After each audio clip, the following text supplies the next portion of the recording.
Hi, I'm Lisette Jacobson, host of the Black, Brown, and Bilingue podcast, a part of the Education Podcast Network, just like the show you're listening to now. Shows on the network are individually owned and opinions expressed may not reflect others. Find other interesting education podcasts at edupodcastnetwork.com.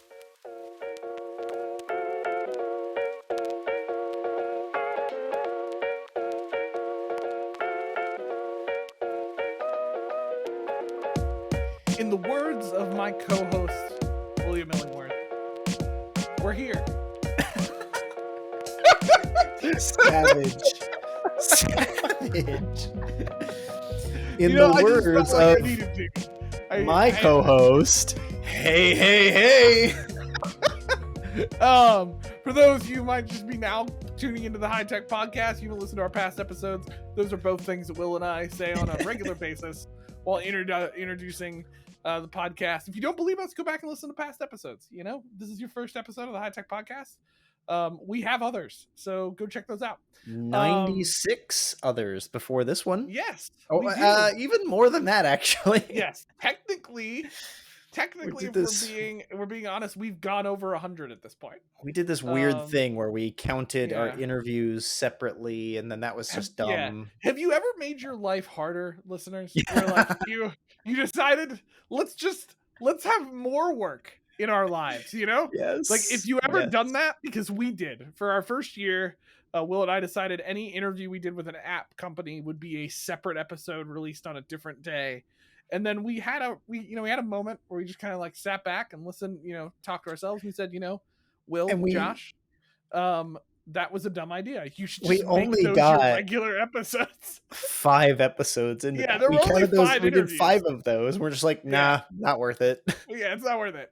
We don't need to do that anymore. So we still interview apps, ironically. We'll talk about that here in a second. But we now put them in our normal numbers. So anyway, maybe one day we'll integrate those apps in numbers. But for now, when we have like an intern, there's 96 plus an intern. I'm not doing it. I don't want to do it. That'd be fantastic. A high-tech podcast intern. Can run over a cafe, just get us some coffee. It'd be great. It'd be fantastic. I want whole milk in mine. Thank you very much. Yeah. Anyway, we are here, episode 97, because that's what happens after 96, and we're here for another episode of the High Tech Podcast. And I said ironically about interviewing apps because we got into this whole thing talking about apps. And this is actually an episode where we are interviewing an app. We haven't done this in a little while, honestly. We've done some interviews. It feels like we've done nothing but interviews for the past couple weeks as we've released episodes. Now, as you listen to this episode, you're like, but you didn't do any before this one, probably. I don't actually remember how we have things scheduled, but Will and I are doing this whole recording out of order thing again. So in Will and I's life, we've done a lot of interviews right now. It's been 3 weeks in a row. It's been 3 weeks in a row. So, but we connected on Twitter with an app called Brain Racers. It was through Twitter, right? Yeah, I sure. said that. And then you kind of looked at me like I might be. We connected. I was really confident, and now I really think it was. Yes, it was absolutely. So Twitter. it was Twitter. Yeah. So we connected with a GK from Brain Racers on Twitter, and we just started talking to them and checking out their app, and they were interested in coming on the podcast. Will and I, this is one of the firsts in a little while with an app where Will and I really hadn't heard about it before. Which is crazy because like I feel like Will just knows. Like there's some kind of like he's like Batman in a cave, and a new ed tech app pops up, and it's just thinking of ed tech.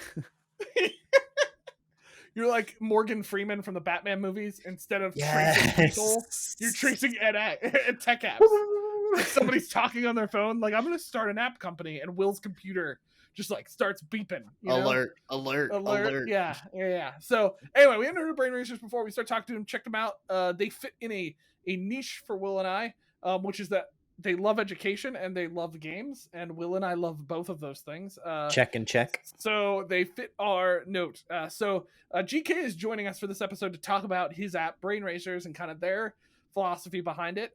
We've already talked to GK, so Will and I are in the future right now. Ooh. And so I can tell you, I'm really excited about this interview. There's a lot of cool stuff from cognitive science to just game science and games in this. So I'm excited for you to hear from GK. I will give our little preview for this before we jump in too much. This is branching out for us a little bit in that Brain Racers is more, not more, they are a focused app on K-12. And we're mainly a higher ed podcast. But part of the reason we wanted to talk about this is, one, it fits this niche for us as an app. We think there's a lot of potential to this app, so we want to give them a spotlight to kind of tell what they're doing. And the reality is, I know we have a handful of people listening to the podcast that are in higher ed but are teaching students to be teachers, and will most likely teaching K-12. So for those of you in that field, or you're listening to this because you're in higher ed but you're going to become a K-12 teacher or whatever that may be, Brain Racers I think is an app to look out for. So I think it'd be really cool to talk about it. So with that said, I think it's just fun. Try it out. Yeah, great time.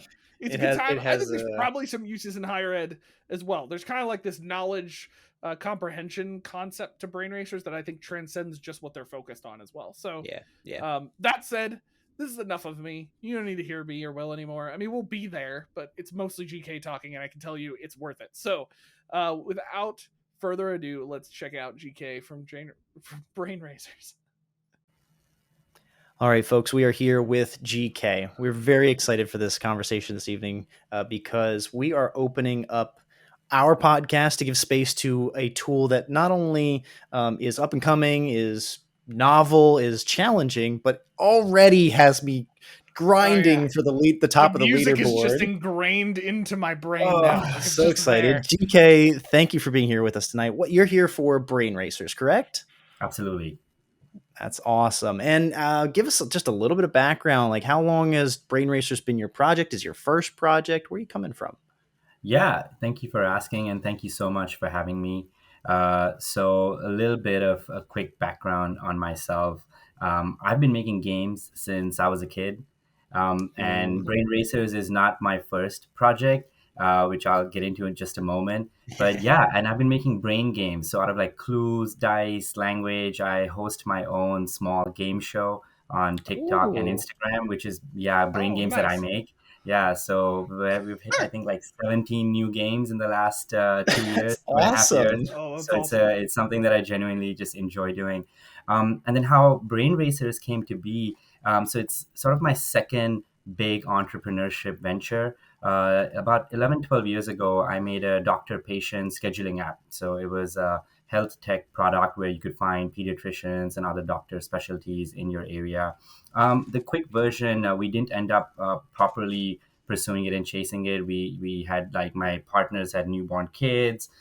We spent about 18 months on it, and fundraising was not even like on my mind. I was a young kid at the time. No excuses, but we made the decision not to pursue it. And then I got into the corporate workforce, and I knew I'll always get back into entrepreneurship. So about 4 to 5 years ago, I started pondering on, okay, well, if I want to put my headspace, my work, and my time towards a direction, where do I want to put it? And I enjoy meditating and just a little spirituality. So instead of like looking at problems, I went internal, and I was like, who am I? That. Yeah, and I appreciate that. And so this whole, game design, and my mom's a teacher, 20 plus years, taught in 4 countries. And I've had a lot of intentional conversations with her, what gets kids excited. K through 8 was her specialty. So, and this wasn't just organic, just, hey, how you doing? How was your day type of convo. It was like very intentional, like what got the kids excited today? What worked, what really helps them? And fast forward, then a lot of research, a lot of experimentation, and eventually this direction ended up becoming what is Brain Racers today, which is an edtech platform focused on elementary and middle school students, and it uses gamification, esports, and AI technology to essentially engage kids, reduce teacher workload, and accelerate learning. So we'll unpack that, but that's the quick version of it. Gamification, esports. I mean, what motivation theory? Is there a Swiss Army knife in there? Like, that is awesome. I think part of it, like, so gamification, of course, has been happening for quite a bit now. And one of the early research points that I had was when I looked at this space in general, I saw that we celebrate physical athletes and we put them on a pedestal. And that's because over the last 100, 150 years in physical sports, we've created these mega entertainment entities that allow any neighborhood athlete to become superstars. right? And Yeah. then it spawns the Michael Jordans, the Serena Williams, who inspire millions of kids to follow their footsteps. Now this is happening in gaming, in esports. It's also happened through YouTube, Mr. Beast, or TikTok stars, Charlie D'Amelio. But when you look at academics and cognition in general, it's quite limited. So this was a big gap that I saw in how, as a society, how we kind of treat these different industries. And so this is why esports came in quite early into our vision narrative and into our direction, because it's like we need to celebrate academic achievement, progress, and use elements of entertainment, which is esports is, competitive gaming with entertainment Right. around it. Right. So how do we use those types of elements and bring them into that academic structure, sort of a spelling bee meets Olympics, but built in the modern era of gaming and esports? So hopefully we'll eventually get there. My brain is just firing a Yeah. thousand. Like, okay, so when you say that, I'm like, oh, I can remember the first time I sat at a bar and watched esports. Like, Yeah, that stands out to me, right? Like, this is becoming a real thing. Like, you can yeah, watch Dota, you can watch League, you can watch Valorant, CS:GO, just like at certain, like, on TV. Wow. Um, if this was Facebook, I think I would click add friend on your profile. This sounds fantastic. for I'm sure. all about Good. this. I love it. And we have just very unintentionally answered, how did brain racers come to be? Like, it sounds like, okay, on a theoretical level, I love what you just hit, GK, that there's this passion, there's this gaming, there's this real experience Josh and I've had. Like, we're going to play video Yeah. games tonight after recording. I Awesome. promise Yeah. you. Yeah. But Yeah. like, then you said the academics, the cognition, the things, the functional things that like your mom dealt with as a teacher that you're engaging and researching. What a great marriage there. Appreciate it. That seems to be a great like theoretical background to brain racers. How else did it come to be? Was this just like a project with friends? Did you code up a little bit thing and pull people in to help you with it? What worked out? Yeah, no, great question. And so, yeah, in the early stages, when we first like started looking at this sort of direction, what we realized in education's like the structure on top, but underneath it, it's more about learning and Mhm. intellectual development. And we realized that, especially for kids, gaming or any type of fun, engaging activity is a better way to sort of approach learning, approach any intellectual, challenges and strength like that. So how this came about, we initially built a small prototype. I'm not a coder myself. I can do game design and business and marketing, but we got a small prototype made. And initially, we didn't actually hyper focus into the education market the way we did Oh, today. okay. Yeah, we started with sort of like this game show type of element, which similar to a show, Are You Smarter Than a Fifth Grader? Where it's like adults challenging kids on this young content, Yeah. but then they realize that they've forgotten all of these basics, and so we wanted to sort of create that on steroids and really have like all aspects of any demographic, any walk of life to come and sort of like participate in this. And yeah, it went really well. We had about 60,000-70,000 downloads. We had about 6,000 to 7,000 monthly users, and it was going pretty well. But then as I started looking deeper into it, and this was like early in my new entrepreneurship journey.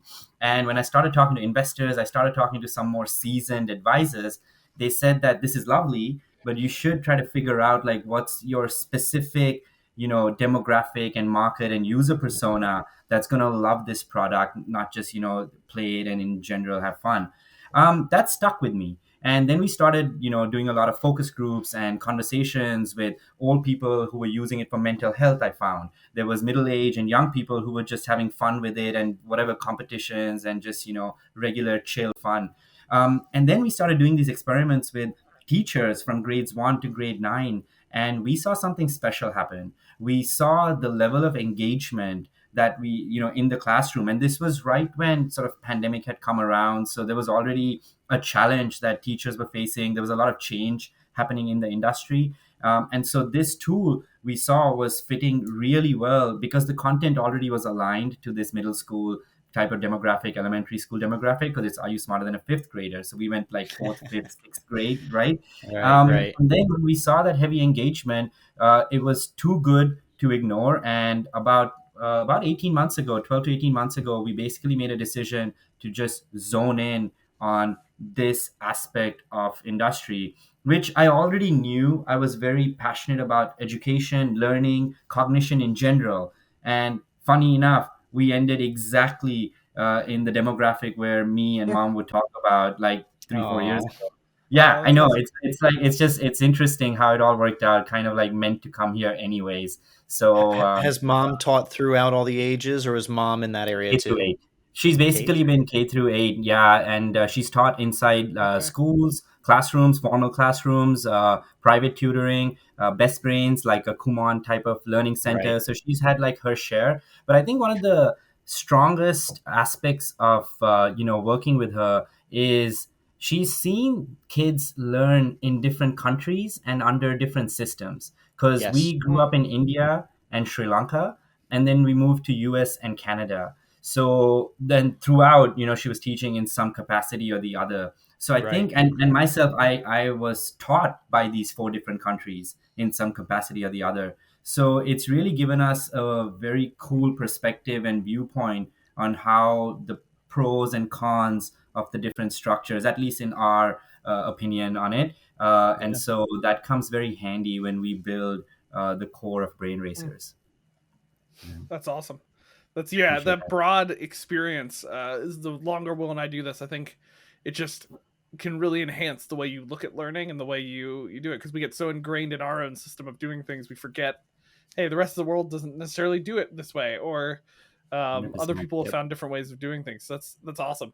As Will and I are listening to you, I realize we did not carefully ask at the beginning, what does brain racers actually do? Like, Will and I know this. We know you know, GK, but our Yes. listeners don't necessarily know. Yeah. So some people are probably Good sitting here question, going, "This Josh. sounds really cool. What does it What is do? it? What is this thing?" So could you That's a kind of break great. that down for our listeners? What does brain racers do? Yeah, absolutely. And I'll talk about the current version because this was all the history and context. But I Sure. Yeah. think what's Sure. most relevant is what it is today.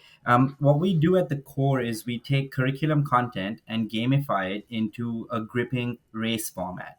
We have other game modes like chill mode, which is more self-paced and public races. But this gripping race format is where we see the best engagement and hook that these kids who are young kids, right? We focus on grades 3 to 6 primarily. Grades 2, 7, 8, also there's a lot of value, but 3 to 6 is like our sweet spot.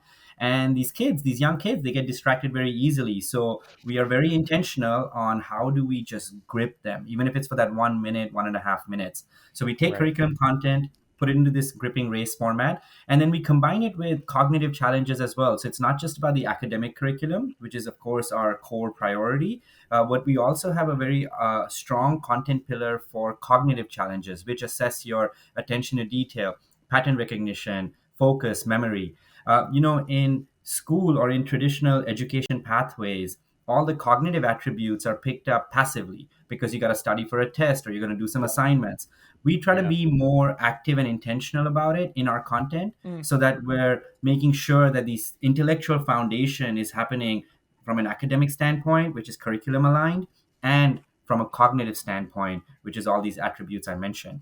So that's the mm, core gameplay. And then around that, we build a platform. And the platform will have different features. For example, there'll be filters for teachers. They can curate the content by grade, by specific Yeah. topics. If they want to get into like under math, they can choose addition. Within addition, they can go into with regrouping, without regrouping, whatever they want to Right. reinforce or whatever. Yeah. So when you mm, set up private rooms, if anybody goes and checks it out, by the way, it's a platform that's available for free. The platform, it's for free. It's on any device you can play. You just got to go to game.brainracers.gg and you're in. You don't even need to sign up. If you want to track your data over time, you can. Otherwise, you can just put a nickname and you're in. And then when you go and host a private room, you have these filters where you can choose the grade level, you can choose the specific topics that you want to curate the content for. And then at the end of the race, mostly teachers use this. They can also see how the class performed. So they can see that, okay, 80% of my class got this question wrong or this question right. And then that can help in more meaningful instruction for either that class or that week. So that's some of like the platform features. The core is a game. Then we have these features around it. And we use esports in the sense that we do like inter-class tournaments. And we Mhm. see this Mm. boost student motivation even more. So there'll be kids who'll be like, oh, we don't want to lose to Mr. Alex's class, or we don't want to lose to Miss Jessica's class. And they'll genuinely ask the teacher, can Yeah. we like practice? And it's a small event. It's like a Friday, 1 hour, 2 hour event. We're not trying to do, not yet at least, we're not doing like big championships. We want to get there. But yeah, Right.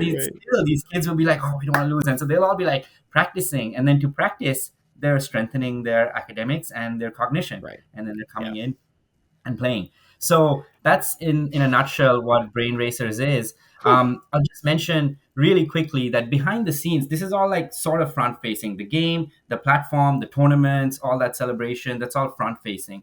Then behind it, we use AI to mass create content. So we have our own generative AI models, which allow us to create a lot of content, quite infinite, almost infinite, and in theory infinite. Right now it's not at that level, but very soon you'll be able to create unlimited amount of content, and we will slowly open this up for teachers. And we have our Wow. own intelligence engine, which looks at the performance of every child and personalizes the path, that again is in beta right now. So teachers will save even more time. Yeah, I hope the positive laughter, I love it. But Yes, no, yeah, absolutely. Josh and yeah, I have written way too many quizzes to know that it is obnoxious Yeah. making quiz content. it's a lot. It's a lot. And so yeah, so we just allow, we want to make sure we're mindful. Teachers are very busy, and I'm sure Wow. even instructional designers are very busy. So how can we use the latest in technology, the latest in our content variety, to bring much more quicker and seamless solutions for these teachers? And this intelligence engine, again, because so many teachers cater to like a wide variety of performance levels. Even if you're a grade 5 teacher, some kids are at grade 3 level, some kids are at Yeah. grade 6 level. So we're trying to again personalize the pathways so the teachers can save more time, Yeah. and spend meaningful time with the students. That's just like what Fortnite does to me, right? I get in there, I've got such a horrible kill death ratio that they give me more bots than humans. It's perfect. You know what I mean? Yeah. It's easier for me to play the game because the bots are Yes, easy to kill to and feel good. humans kill me all the time. So it sounds like if anybody's played a video game, that's what Brain Racers is trying to do. It's trying to make sure kids Yeah. have bots so, Yeah, It's and maybe have a little bit fun. of a darker version of that. Yeah. so that But they can have yeah. fun. My bad. No, No, I, go I ahead, just keep Jacob. laughing because yours is, this tool is really cool. Like, you just keep pulling back layers, GK. And just when I think like, you're like, oh, okay, this is pretty cool. This is cool. And then you're like, oh, we have But AI wait, running things. I'm like, oh, there's okay. more. Here we go. There's more. Yeah, this is really cool. This is really, really cool. Was it intentional? All right, so I think the three of us are definitely gamers. Not all of our audiences. Was it intentional to choose the domain .gg because GG is a common thing to say in video games for good Yes, game? it's a good That was game. intentional. Yes. Well Yeah, done. okay. Yes, Yeah, I'm see? high 100%. fiving you. I'm Hey, clapping. you just keep Yes. impressing me every time, man. I was thinking the same thing when you said .gg. Yeah. I was like, I really hope he picked it on purpose. Folks, it is the small things. It's the Yeah. details that make a platform, an app, an idea worth it. And just like when I look at it, I'm like, this is not only learning, but this is gaming. Like you're saying that, GK, I'm picking it up, but like just down to .gg, every Yeah. gamer who ever plays this is going to get the Yeah. platform. Yeah, I appreciate that 100%. And it's funny because some of my nephews, they'll be playing lots of games, and then I'll get like a message from them like, "Yo, GG, yo, GG," and I'm like, "Oh, okay." This is like kids know it, everybody knows it. I'm like, "Great, this is excellent." Yep. Gamers, yeah. And as you might know, like it sounds like you've talked about some language stuff. Like in semantics, GG gets to be used in so many ways, right? Like literally, good game, GG. Good game. You win over somebody so hard, it's like, yeah, GG, sure, yeah, you showed up, GG. Like that sarcastic side, Yeah. and then it could just be like a platonic, GG, that's fine. I'm glad I showed Yeah. up, GG. Yeah, I don't need to love go it. into. Sorry, I love it. We're starting to dive too deep into the love it. semantics of GG there, man. oh, amazing. Awesome. It sound I've got a guess, but I'm going to hold my guess. I'm just going to ask a question. What is your favorite feature of the platform itself? Like it sounds like you probably play this a little bit. What grabs you? What's your favorite? Me personally, I'm all about the core. So I hope this is not a cop out answer because you asked for a feature, so I may have to think about this for a second. But like I'm all about the core. Like even when sometimes my team will be like, yeah, we have enough, okay, now let's like build around it. I'm like, no, how can we like make the core better, right? Like this music, the timer running out, like, can we add 3 in a row, can we add 5 in a row, all these elements that will just get Yeah. kids Yeah. like hooked in, because I feel like the core is like what runs everything around it. So that's where my head went, so I wanted to share that. If I gave it Yeah. like a quick 10-second on like what's my favorite feature per se, um, is it fair? Okay, so I think like the private room structure really is inviting for me. Great. It gives like so much flexibility to any teacher, or even we have actually students who just set up their own private rooms and play with their Mhm. friends or others. So I think that has been really fun to see. It's also one of the newer pieces we brought in last year. Cool. This private room that you can, and then you can do so much in like your own private room and lobby, right? Like tomorrow we're going to launch team racing next month, so then that'll allow, Mm. again, in the private room you can start having like different structures. You can create like lobbies where maybe the previous leaderboards in your friend circles are like getting a bit more celebration, or like their own player Mhm. cards. So like I feel like there's a lot we can do in that private room hangout area, and then races are just like part of the journey in the middle. But It that's sounds too like in advocating for that feature, there's some really good technical things about how it works and all that, but it's going to create a lot of space for the user to explore. Like yes. like those ideas, each of those things you're saying is like, well, I'm excited to see Yes. what the kids are going to do with this, Yes, Yeah. which is precisely. fantastic. I love that. And which listener, he's saying tomorrow today. This episode comes out a month ish from now, so that you're saying Team Racing should be live when this episode's up. By April 11th, there is a possibility. It'll be very close. Yeah. Okay, all Yeah, yeah, right, yeah. It's okay, Okay. already in the pipe, and it's one of the most requested by teachers because they want to like play their rival classrooms and stuff, and they want to awesome. Yeah. like hook it up in teams. So fingers crossed. Let's chase that as a nice target. I can tell my Okay. team April 11th. All right, this is Hey, going to public. Excellent. Excellent. if your team listens to this, we're sorry. We didn't mean to. Yeah, we're No, this is good. it's yeah. If it's, we'll just push the episode back. It'll be like until it No, releases. We'll be like, this is it'll be- this is unintentional effects that are on the wrong Yeah, yeah. direction. Josh, Butterfly effect. I Yeah, know, I sorry. love I'm it. just, I'm thinking I of love it. teams. I'm thinking, but It's, yeah. you're so Now I'm nice. You're curious. so I'm nice. curious, GK. We didn't have this question up here, but I'm curious. What? Because you said you have kind of like you've worked with teams of teachers to kind of develop this over time. We were talking to you beforehand. What have they shared as kind of their best experiences with brain racers? Like, if you heard any Yeah, stories from them that you've been like, oh man, this is awesome that they've really yeah. been able to do this. Yeah, no, I think that's a great question, and we've had actually a really positive response. Touch wood, and thanks to all the teachers who've helped us build it as well. It's not just me or my team. It's genuinely a collective effort that's allowed it. So some of the positive responses, I'll break it into just two main buckets. One is like Yeah, yeah, this initial response when they first get to play Brain Racers, and I think that's all been about the students. It's all been about how the students love it, how engaging it is, how it like grips them, gets kind of feeds into their competitive spirit a little bit. And these teachers, they'll be like tweeting about it, how like their kids were all into it. They'll take pictures and videos. We haven't asked any of them to do this. This is just them sharing, and I'm so grateful, organic.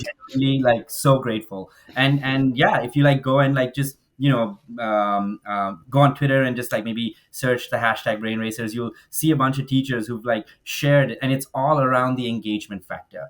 I think they're Mm. loving how the kids get so into it and they want to play more, and that's been one of the early positive signs that we saw. I think a little bit more on like the deeper conversations I've had with teachers, and this is more the teachers that have understood the platform better, because teachers are also extremely busy, right? So it does take time for them to get introduced to this like new platform, new product, and then investigate like all these filters I was telling you about, or the race results review where you can like kind of save a little bit of time from grading. So all of that takes a little bit of education, to be honest. And once they get to understand that, I think that is where I've heard some deeper appreciation that teachers are actually able to save some time. One of the more important ones they've mentioned to me is how a few teachers are combating learning loss and using this to reinforce material really well. And I believe that since the pandemic, this has become a bit of a bigger problem, because some different research has shown that kids have fallen like 7 to 13 basis points behind their peers pre-pandemic. So I think a lot of teachers or districts might be facing this, and there's a learning loss curve in general, right? You learn something, if you don't have practice or ideally engaging practice, there's a learning loss curve with everything. So a lot of teachers are now figuring out brain racers as a solution to just combat that learning loss, because they can get very hyper focused on the content curation. So that to me has been a really good just feedback, and just like the value that they're seeing. I really like that aspect of it more than the engagement, more than everything. It's that they're able to accelerate learning through this, which is what's necessary when you have to help someone catch up on learning loss. Like, you can't go at the same pace, you have to accelerate and bring them back. So that's been really powerful, and it's anecdotal right now, teachers here and there, and we want to statistically prove this, but that's been really powerful. Ooh. You said earlier, I literally wrote it down, it was so impactful to me. Cognitive attributes are picked up passively. There's an element of gaming that brings that into us. That's something that I think a lot of folks miss about the world. If you become aware of the world that you're in and what you're doing in the world, you will passively or implicitly learn it. And I think that plays into this point about losing the deficit, the learning deficit, even before the pandemic, it was just summer.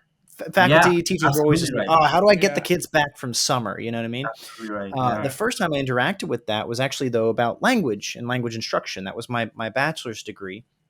My program director, one of my primary instructors, professors throughout the process, had taught in Vietnam for many years and was fluent in Vietnamese.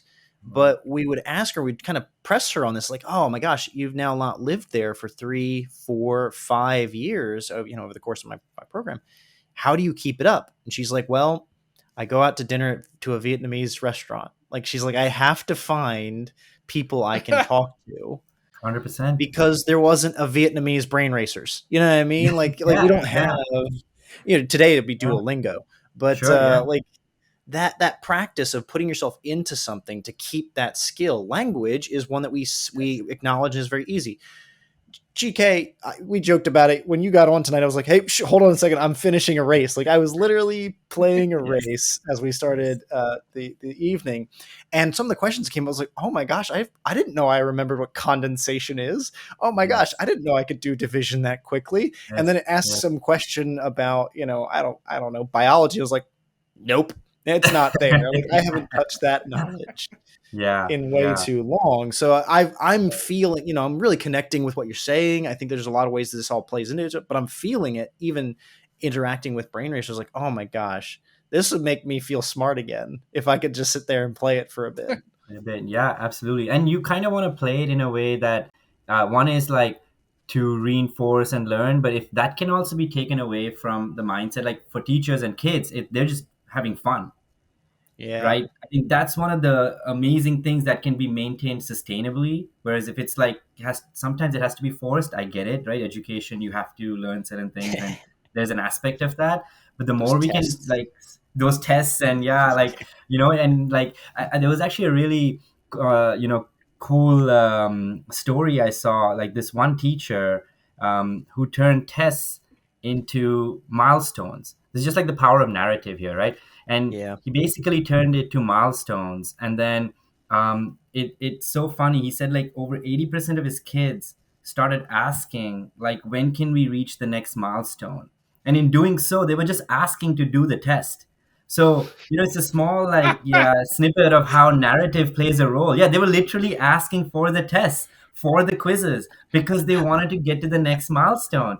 So that's sort of why I brought up like that narrative is also so important, that if it's like fun and you're trying to reach certain, like, maybe it's progress goals, or that's the gamification side of things, right. You can almost take away that forceful nature that sometimes is part of the system today.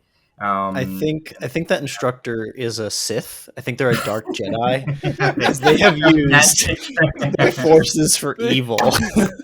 Yeah, no, there's something magical about that. And but I will say what I'm really liking about this, GK. We talked a while ago on the podcast. We did like a very short gamification series.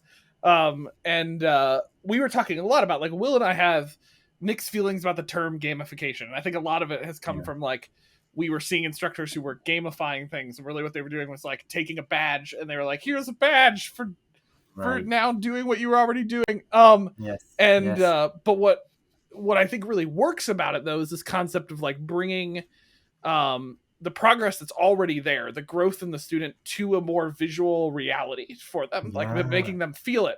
And what I really like Right. about what you're talking about in Brain Racers and what you're doing is like really, yeah, okay, you're pushing them. You've got the epic music, you've got the vibe to it that's encouraging them. But really, at the end of the day, all of that's sitting on a core of they are learning, they are Yes. progressing. It's just Yes. showing them that in an Yes. engaging, fun way. Yes. And I think that's Yes. really cool. Like Appreciate yeah, that. I really dig that core of what that is in your app and what you guys are doing. No, I appreciate that a lot, Josh. Yeah, because and you know what, gamification has its positives, but it also does have a level of like it can be maybe laziness is not the best word, but if you're just giving badges for like things that you're just already getting, like it can almost like backfire a little bit. You know, Yeah. like these kids, yeah, they need that genuine motivation, genuine inspiration, and yeah, part of it is maybe the badges, part of it is the visual progress you speak of, and part of it is also like the social atmosphere that you can create, that everybody is sort of charged up towards this, and that's maybe where team racing could help even more, like that in inner class synergy, where even if you're Right. not winning, you're contributing to your team, where now you have this like broad like social learning atmosphere, and we're all moving forward together in that direction. So but I can totally see why I'm gonna go and find this podcast on gamification, also for my for our own learning. You know, like Yeah, sometimes like the pros and cons discussion, let's call it, or whatever way it was yeah, discussed, like it helps Yeah. us understand what to watch out for, and where the positives are, even in the umbrella of gamification. yeah. I, Well, I think that's a I, lot of why we landed on like the core of what we liked about it was like Will and I like games, and like there's a part of it where like games and its structure, if designed well and intentional around like a real goal, can Yeah, really help motivate because you feel the progress, you feel the 100%. adventure, you feel that component. And I think I don't know what it is, and your little magic music and the progression bar and the just the That's vibe of awesome. what you've built. I think that's Will and I are seeing that right away. Like you can kind of feel this That's like awesome. push to engage further. Now That's I'm awesome. curious. Thank you. You already kind of answered our last question, which was is there an exciting feature coming? But I'm curious if you could elaborate a little bit more, just for those listening. What will team racing look like a little bit? So like for instance, my first thought was like, okay, well, I guess you could just open brain racers and have teams answer questions together. But it sounds like you're actually working on more of a like kind of an intentional feature that allows them to kind of progress together and Yeah. engage together. So what does that look like? Yeah, thanks for asking. The team racing, the first release, it's basically everyone will be racing together, and Okay. you are accumulating points for mm, your class or your team. Okay. And the inception of this feature came. We always wanted team racing. Initially, we were thinking of doing it like relays, where like you kind of pass the sure. baton, right, and then Yeah. everyone can watch, and so you have your moment of like pressure that you gotta like deliver, Yeah. and then you Yeah. can just watch your Yeah. team perform. So that stuff like that may still come out. But what we noticed was, when talking to teachers and kind of observing how kids are using this, is that we wanted to motivate as many of the kids as possible in the classroom. And if you just Yes. have like static leaderboards, the top, the cream of the crop, they keep winning, right? Especially Yeah. in the traditional subjects. Yeah. So one small Yep. side tangent, how we're gonna also improve on this is we're launching like the multi-aspect leaderboards. So instead of just one leaderboard, like you may not be the best at math, but you may have been great at pattern recognition or geography or Mm. attention to detail, right? So how do we celebrate and motivate as many kids as possible? Not 100%, but as many as possible. Mm. So that's Yeah. the multifaceted leaderboard.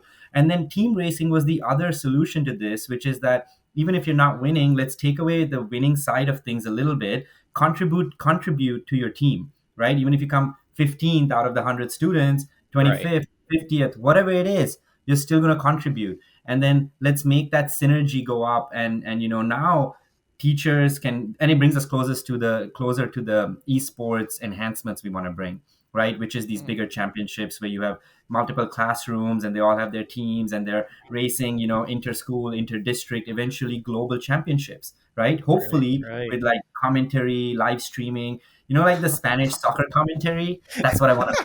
I want like crazy I excitement, love that like this is your dream. I love this so much. you'll I'm be just sitting there, imagining people in the background with vuvuzelas, like, "Brrr," and then somebody, like, yeah, go! absolutely. I feel like, yeah, like Williams right behind Josh. He's entering the puzzle section. Who is he gonna take over? Like this is, like you can like He really bring is energy. just running through the Sudoku section. He's got this. I'm now even imagining like the traditional video game first person shooter kill cam. Like, oh, look at how he crushed that question, and it like takes over everybody's screens. 100%, 100%. I think that is the level we want to get to, and so you're spot on. And I know you What I asked about think team racing, but yeah, that's what's coming. what I think is so powerful about that though, and what you're trying to elevate is actually what Josh and I experience every time we go out with the lads to trivia. Okay. If trivia is going on, we just hope that somebody knows music. We hope somebody Yes, knows Oh, yeah. presidents yes, and geography. yes. Josh and I are just sitting there waiting for like, is there a Marvel question? Can I can Yeah. I guess Like, can I get a question where's about my ancient Hebrew? If you got that, I'm gonna nail this for you. But that has that happened. math can be science questions. That Yeah, I got one. has I got one. happened. But like Josh and I show up to trivia to have a couple of pints and answer one question all night. And we're Yes. excited when we answer that one question. I think the point of that, right, is that we want to make sure that those students who are not as strong in all of them, but I like what I'm joking about that kill cam thing. Like, I'd love that student who like hasn't answered any of the questions right and then nails one's like, boom, did you see John just nailed the blah blah blah question that was really hard? Like those kinds of Clutch things moment. really elevate those students who may only get one question in a team group or might only get two, but they could still be so successful. Absolutely. So it's such a big contribution. Like, oh, you Absolutely. got me And I jazzed think, up, man. I appreciate that. Yeah, and I think if we do this right, and eventually there will be these stars for different categories or even in general, and that's where some crazy power can come because they can inspire the next forever generations to have a genuine inspiration towards learning, towards cognitive growth, and that's a big gap today. I mean, Yeah. there is some level of it, but I think that is where if we can create some of those stars, let's call it, through all of this, right? This entertainment, fun, engagement, all of it, we can genuinely inspire future generations to just want to pursue these pathways, which would be awesome. So cool. All right, folks, if you're interested in trying this thing out, head over to game.brainracers.gg and just get playing, right? You don't even need an account. Just Nothing. jump in, have some fun. Just to clarify this for teachers, there is like private rooms, there is an account structure. Like if they need to run this with their classroom, they can make a controlled environment to do that. Absolutely. Full Great, private room. They don't need to sign up, but if they want to start tracking data, and we do provide like assessment reports and things like that, so they can track Cool. over time towards formative assessments. And then they have very detailed filters to curate exactly what content they want to cover in those races. And that's when it becomes very powerful for any type of reinforcement or any type of accelerated learning. Beautiful. Thank you so much, GK. I'm excited. I'm ready to go play the game now. I want to get you in a lobby. I want to see how we could go against each other. All right, let's do it. But I really appreciate you coming out. We're gonna wrap our interview here, and Josh and I'll do some debrief in a moment. But until then, thank you so much. Look forward to our continued conversations. Thank you so much for having me. Truly appreciate it. Whew. Okay, that was. There's so much. Do we make it to the finish line? We did. Oh, nailed it. His music is better than yours. I'm gonna just keep focusing on the music. No, man, there's so much to this app and to GK and to what he's doing. I love these types of interviews where Will and I don't really know the person ahead of time or what to expect, right? What to expect, and like it was like he kept pulling a curtain back. He was like, here's a cool thing. And we're like, ooh, this is cool. And then he was like, another curtain. And Here's then another cool curtain, thing. and another. And like, it's just like, there's so many layers to what they're trying to do in this app that's so cool. Here's the ride, listener, viewer. Hello, if you're Oh, looking that's at right. me. Yeah. I mean, you can say Um, listener a lot, but some people view. Here's the ride I went on. Okay, we find out about this thing on Twitter. Okay, looks cool. I'm interested. Let's talk. Yeah. Then I play it, and I'm like, oh my gosh, this is intense. This is challenging. Yeah. I was like literally telling GK to be quiet so I could finish my round. Like, engaged. And then we start talking about GK, and it's like, wow, this is not only interesting and gaming, which I love and I'm all about, but then it's got cognitive science involved in it, research and statistic, and he cares about education. Yeah. And then he wants to bring in AI. Yeah. He's using He AI to generate the content. He said the hot button 2 letters of 2023, folks, in education. He said AI in the back end. The only which thing is crazy. that trends higher than AI is ChatGPT as one specific outlet of AI. Which I don't know if you know, Will, is AI. And then Just making sure. He talks about the new features that are coming and how it's going to support more teachers, more learners, and get them to challenge themselves in new ways. And I'm just like, dude, like that meme or that GIF from Futurama. Take my money. Yes. Except he's not going to. He's not because going to. It's free. This is free.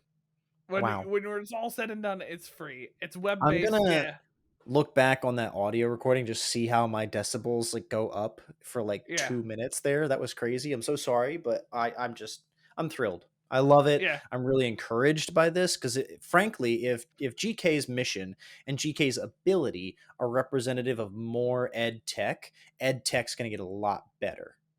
Like this was an example of how to do this right, folks. He's meeting a need. He's got the background. He's got the foresight, right? Like he's got the background. He's got a mom who's been in education for 20 years. He's got this just baked into his life. It's all about what he's done, he's doing. He himself has been educated in 4 different cultural contexts.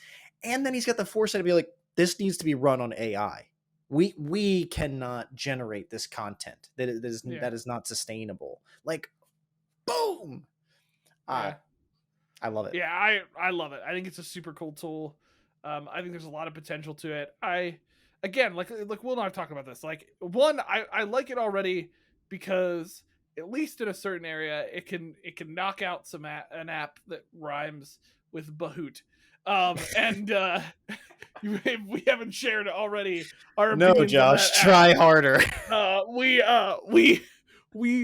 have some feelings about that app and its music specifically. It's ironic that we love the music on this one so much. So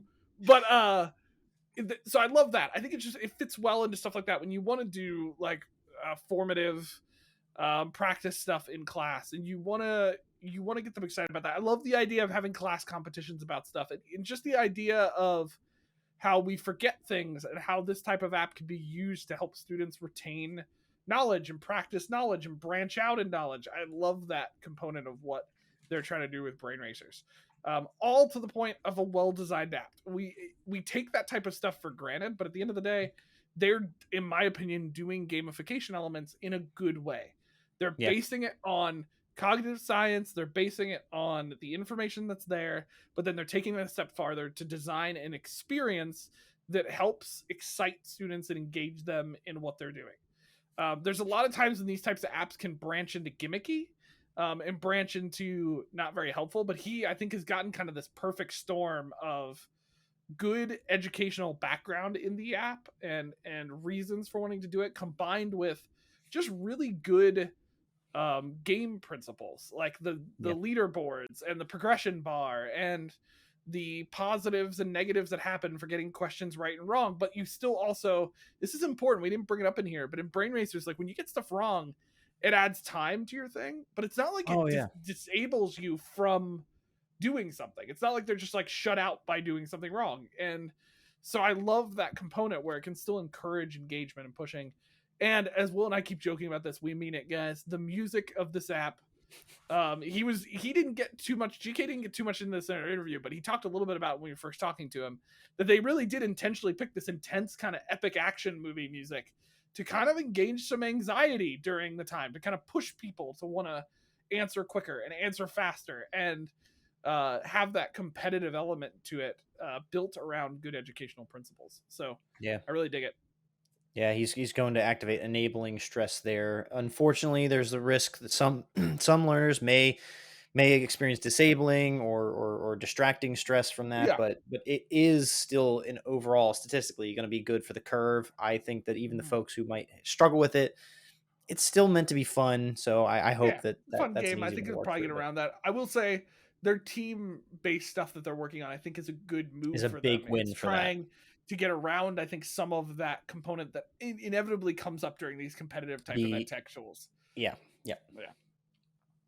Well, folks, thank you for coming along the ride with us. We hope that you enjoyed this, and we plan to bring on more apps always. So if you've got an app that you love and have a connection with, please get us connected. If you are an app, please connect with us.